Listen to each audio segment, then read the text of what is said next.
বর্তমান বাগদাদ হচ্ছে সেই বাবেল নগরী। আর বাবেল সম্পর্কে আল কোরআনে কিন্তু আয়াত আছে।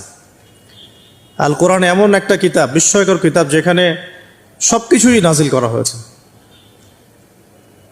তো আল্লাহ পাক সূরা কাহফে তো বলেছেন, ওয়ালাকাদ সাররাফনা ফি হাযাল কুরআন লিন-নাসি মিন কুল্লি মাসাল, আমি এই কোরআনে মানব জাতির জন্য প্রত্যেকটা বিষয়কেই ব্যাখ্যা করেছি।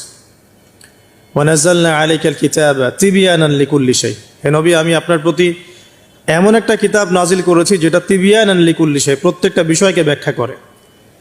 যারা আহলে কোরআন ভ্রান্ত আকীদার অনুসারী তারা কিন্তু এই আয়াত থেকেই দলিল পেশ করে যে কোরআন তো তিবয়ানান লিকুল্লি শাই, প্রত্যেকটা বিষয়ের ব্যাখ্যা, তার নতুন করে হাদিসের কি প্রয়োজন আছে? এটা আমাদের আলোচনার টপিক না, আমরা ওদিকে যাচ্ছি না। তো আল্লাহ পাক কোরআনে কিন্তু বাবেল নগরীর কথা বলেছেন, সূরাতুল বাকারার 101-2 আয়াতগুলোতে আছে। এই বাবেল নগরী তৎকালীন সময়ে জাদুবিদ্যার একটা আকড়া ছিল আর কি।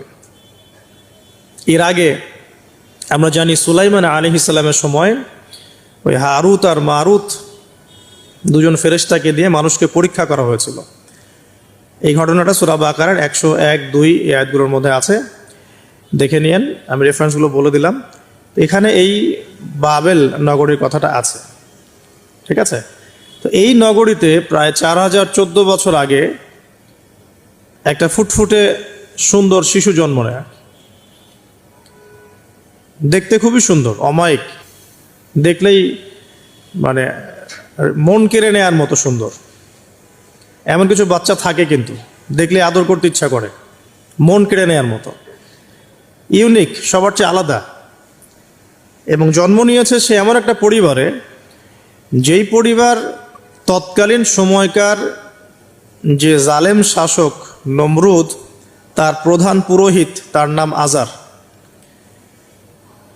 তৎকালীন বাবেলের শাসনকর্তার নাম হচ্ছে নমরুদ এবং তার প্রধান পুরোহিতের নাম আজার। তার ঘরেই জন্ম নিয়েছেন এই তাওহীদের শেকর ইব্রাহিম আলাইহিস সালাম। আল্লাহ পাকের কি মানে, আল্লাহ পাক কি না করতে পারেন। যেখানেই আবু জেহেল সেখানেই মুহাম্মদ সাল্লাল্লাহু আলাইহি ওয়াসাল্লামের জন্ম হয়, যেখানেই নমরুদ সেখানেই ইব্রাহিমের মতো মানুষ আসেন, যেখানেই ফেরাউন সেখানে আবার মূসা আসেন। মূসাকে আল্লাহ রাব্বুল আলামিন ফেরাউনের ঘরেই মানুষ করলেন, ইব্রাহিম আলাইহিস সালামকে আল্লাহ পাক আজারের ঘরেই মানুষ করলেন। আজকে আমরা দেখি এরকম সিটি অফ আখিরুজ্জামানে কিছু কিছু দিনী বোন চেহারা না দেখানোর জন্য আন্দোলন করছে।